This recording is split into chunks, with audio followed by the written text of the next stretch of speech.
Renungan pada hari ini diambil dari kitab Keluaran. Demikian firman Tuhan yang disampaikan di dalam Keluaran 5 ayat 19 sampai 23.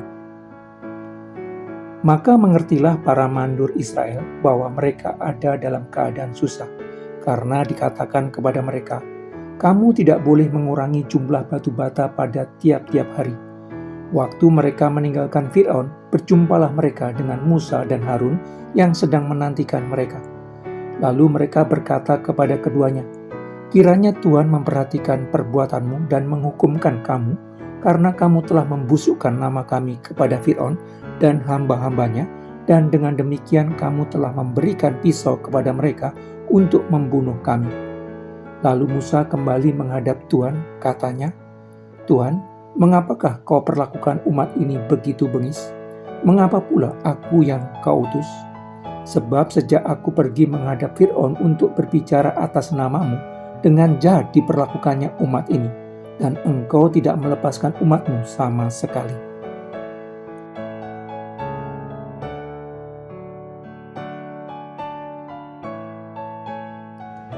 Setelah menemui Raja Mesir dan mengatakan bahwa Tuhan Allah Israel meminta supaya Fir'aun membiarkan orang Israel pergi untuk mengadakan perayaan bagi Tuhan di padang gurun, Fir'aun bertanya, "Siapakah Tuhan itu yang harus kudengarkan firman-Nya?" Fir'aun lalu menolak mengerjakan perintah Tuhan. Tidak hanya menolak menjalankan kehendak Tuhan yang disampaikan Musa, Fir'aun malah memberikan beban yang lebih berat kepada orang Israel yang diperbudak Mesir dengan melarang memberikan jerami kepada mereka tanpa mengurangi beban kerja harian mereka. Dengan demikian orang Israel memiliki tugas tambahan, mencari jerami, sedangkan tugas sebelumnya untuk membuat batu bata tidak boleh berkurang jumlahnya. Reaksi Fir'aun yang menolak menjalankan kehendak Tuhan merupakan tindakan normal dari orang yang tidak mengenal Tuhan. Para pemimpin Israel keberatan atas tugas tambahan yang menciptakan beban berat bagi mereka, menemui Fir'aun untuk mengajukan protes. Tetapi protes itu ditolak mentah-mentah oleh penguasa Mesir itu. Ketika para mandor Israel tersebut keluar dari istana Fir'aun, mereka bertemu dengan Musa dan Harun. Mereka langsung menuduh Musa dan Harun telah membusukkan nama mereka di depan Fir'aun, sehingga Raja Mesir itu menekan mereka dengan beban pekerjaan yang lebih berat. Atas tuduhan orang Israel dan situasi semakin sulit yang mereka hadapi, Musa yang tidak mengerti mengapa situasi sulit itu terjadi, menanyakan kepada Tuhan.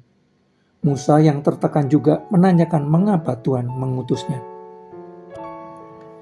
400 tahun lebih orang Israel hidup di bawah perbudakan Mesir. Dari satu generasi ke generasi berikutnya, anak keturunan Yakub terbiasa hidup di bawah perintah orang Mesir. Mereka terbiasa hidup dengan cara yang dikendalikan oleh penguasa Mesir. Anak keturunan Yakub yang lahir di Mesir menganggap bahwa kehidupan memang seperti itu. Walau berkeluh kesah atas penindasan orang Mesir, orang Israel telah berada di wilayah nyaman akibat terbiasa di dalam perbudakan selama 4 abad dan tidak memiliki kebutuhan terhadap kebebasan. Ketika situasi berubah menjadi lebih sulit, mereka langsung menuding Musa dan Harun yang akan membawa perubahan bagi hidup mereka sebagai penyebabnya. Mengerjakan sesuatu bagi orang lain yang selaras dengan kehendak Tuhan merupakan hakikat dari pelayanan. Orang yang dilayani adalah orang yang hidup dalam cengkeraman dosa. Membawa orang yang hidup dalam cengkeraman dosa supaya sesuai dengan rancangan Tuhan akan selalu menciptakan kesulitan. Pelayan Tuhan adalah orang yang diberikan tugas oleh Tuhan untuk menuntun orang yang hidup dengan pola dunia menuju pola benar kehidupan yang dirancang Tuhan. Sebagai orang yang telah terbiasa hidup di jalan salah kehidupan yang dianggap baik, orang tidak ingin kehilangan kenyamanan yang diperolehnya di jalan salah kehidupan yang telah digunakannya. Karena itu, ketika pelayan Tuhan menuntun orang masuk ke jalan kebenaran hidup, kemudian mengalami situasi yang tidak sesuai dengan bayangan mereka karena kehilangan kenyamanan yang sebelumnya mereka dapatkan, orang akan segera menuding dan menyalahkan pembimbingnya. Tindakan para mandor Israel ini mewakili sebagian besar manusia lainnya. Manusia selalu berkeluh kesah atas berbagai kesulitan yang dialaminya. Mereka ingin terlepas dari beban berat kehidupan.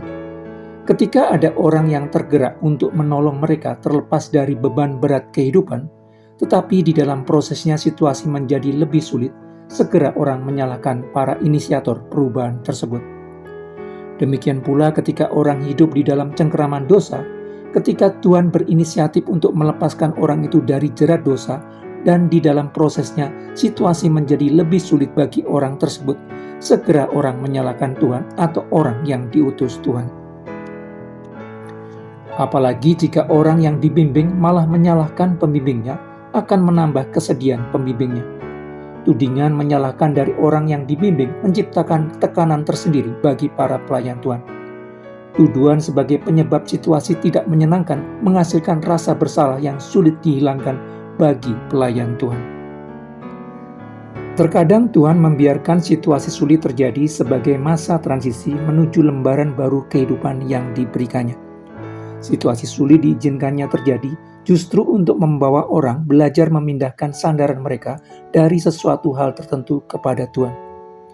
Karena itu, ketika Tuhan mengutus kita untuk melayani masyarakat luas dengan menggarap suatu bidang tertentu, kemudian di dalam prosesnya terjadi situasi yang tidak diharapkan oleh orang yang dipandu, tidak perlu kaget jika mereka segera menuding dan menyalahkan kita.